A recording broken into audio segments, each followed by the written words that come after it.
Assalamualaikum warahmatullahi wabarakatuh. Anak-anakku sekalian, ketemu lagi dengan Pak Fahmi dalam pembelajaran PABP kelas 6, yang pada kesempatan ini kita akan membahas tentang pengertian dan ketentuan kurban. Sebelum kita melanjutkan pembelajaran ini, marilah kita berdoa terlebih dahulu. Semoga apa yang kita lakukan senantiasa dimudahkan oleh Allah Subhanahu wa taala. Amin ya rabbal alamin. Berdoa, kita membaca sambil kedua tangan kita diangkat dan berdoa dengan khusyuk. Abata. A'udzu billahi minasy syaithanir rajim. Bismillahirrahmanirrahim. Rabbi shrah li sadri wa yassir li amri wahlul 'uqdatam min lisani yafqahu qawli. Rabbi zidni ilma warzuqni fahma bi rahmatika ya arhamar rahimin. Amin ya rabbal alamin. Baik anak-anakku sekalian, Pak Fahmi akan menjelaskan tentang apa itu kurban dan kapan pelaksanaannya dan seperti apa ketentuan-ketentuan lainnya. Siapkan buku dan alat tulisnya untuk mencatat poin-poin penting yang nantinya akan Pak Fahmi sampaikan, karena akan sangat membantu kalian nantinya dalam belajar. Nah, anak-anak sekalian, kurban jika dilihat secara bahasa, pengertiannya adalah berasal dari kata qoroba. Ya, diingat-ingat, kurban menurut pengertian bahasa berasal dari kata qoroba, artinya dekat atau mendekat. Sedangkan menurut istilah, kurban adalah beribadah kepada Allah dengan cara menyembelih hewan kurban di hari yang sudah ditentukan dengan niat semata-mata untuk mendekatkan diri kepada Allah Subhanahu wa ta'ala.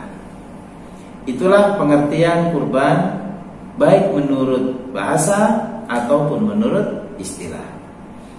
Nah, dalil atau ayat yang menunjukkan perintah untuk melaksanakan kurban ada di mana?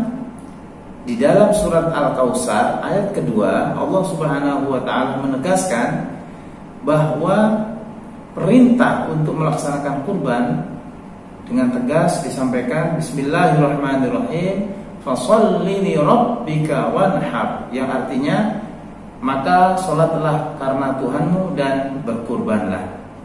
Inilah dalil atau ayat yang menunjukkan perintah untuk melaksanakan kurban. Anak-anak sekalian, pelaksanaan untuk penyembelihan hewan kurban itu sendiri harus sesuai dengan ketentuan yang sudah disampaikan oleh agama Islam. Jika tidak sesuai dengan ketentuan itu, maka tidaklah disebut ibadah kurban. Sama-sama menyembelih hewan kurban, sama-sama menyembelih binatang, kambing misalkan, tapi kalau waktunya tidak sesuai dengan yang ditentukan, maka tidak disebut berkurban. Nah, kapan dimulainya pelaksanaan penyembelihan hewan kurban? Itu setelah khotib pada sholat Idul Adha turun dari mimbar atau sudah selesai dalam pelaksanaan sholat Idul Adha, disitulah mulainya penyembelihan hewan kurban. Dan batas terakhirnya adalah di tanggal 13 bulan Dzulhijjah pada saat waktu asar, atau yang disebut dengan hari tasyrik. Karena tanggal 10 itu hari raya Idul Adha, tanggal 11, tanggal 12 dan tanggal 13 itu disebut hari tasyrik. Batas terakhir sah menyembelih hewan kurban itu adalah tanggal 13. Setelah tanggal 13 kok masih kita menyembelih hewan, maka tidak disebut menyembelih hewan kurban. Itu menyembelih hewan biasa. Anak-anak sekalian, perlu Pak Fahmi sampaikan juga tentang syarat-syarat orang yang diperintahkan berkurban. Tentunya yang pertama adalah syaratnya adalah orang Islam. Karena orang selain beragama Islam itu tidak ada perintah untuk berkurban. Yang kedua adalah baligh dan berakal sehat. Yang ketiga mampu. Karena hewan ibadah kurban ini berkaitan dengan harta benda, maka harus mempunyai kemampuan. Nah, anak-anakku sekalian, yang paling penting dan tidak kalah pentingnya dari materi kita kurban ini adalah syarat-syarat hewan kurban dan hukumnya. Di antara sekian banyak hewan yang halal kita makan, ada beberapa hewan yang sah untuk kita jadikan sebagai hewan kurban. Apakah itu? Yang pertama adalah onta. Yang kedua, sapi atau lembu. Dan yang ketiga adalah kambing atau domba. Selain daripada binatang yang Pak Fahmi sebutkan tadi, itu tidak sah kalau kita jadikan sebagai hewan kurban. Walaupun halal hukumnya kita makan. Contoh ayam atau bebek atau burung dan lain sebagainya. Selain binatang yang seperti Pak Fahmi sampaikan, onta, kambing, domba, sapi, kerbau atau lembu, maka tidak bisa kita jadikan sebagai hewan kurban. Dan syaratnya anak-anak sekalian, syaratnya semua hewan-hewan yang kita jadikan sebagai hewan kurban itu yang pertama harus sehat. Yang kedua tidak boleh cacat, harus sempurna anggota badannya, lengkap.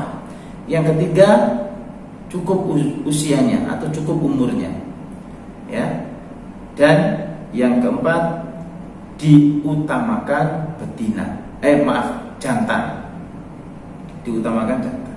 Inilah ketentuan dan syarat-syarat hewan kurban yang sesuai dengan ketentuan ajaran agama kita. Yang terakhir anak-anakku sekalian, bagaimana kita memahami tentang hikmah-hikmah ibadah kurban. Di antara hikmah-hikmah ibadah kurban, yang pertama adalah semakin mendekatkan diri kepada Allah Subhanahu wa taala. Dengan kita berkorban, maka kita insya Allah akan menjadi semakin lebih dekat kepada Allah.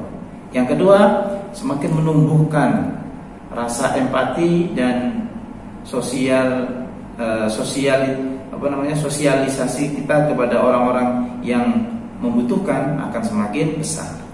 Simpati kita, empati kita, peduli kita dengan kita berkorban akan semakin terbangun. Yang ketiga, memberikan satu pembelajaran bahwa hidup ini butuh pengorbanan. Untuk mencapai sesuatu yang kita inginkan, maka kita harus bersungguh-sungguh dan berkorban. Ya, itulah anak-anak sekalian materi kita tentang kurban hari ini yang bisa Pak Fahmi sampaikan. Semoga anak-anak paham dan bisa memahaminya dengan baik, karena masih banyak lagi ketentuan-ketentuan atau syarat-syarat yang nantinya pada pertemuan berikutnya akan Pak Fahmi sampaikan. Demikianlah, sebelum kita akhiri, marilah kita membaca hamdalah bersama-sama dan doa kafaratul majlis. Alhamdulillahi rabbil alamin. Subhanakallahumma wa bihamdika asyhadu an la ilaha illa anta astaghfiruka wa atubu ilaik. Terima kasih. Assalamualaikum warahmatullahi wabarakatuh.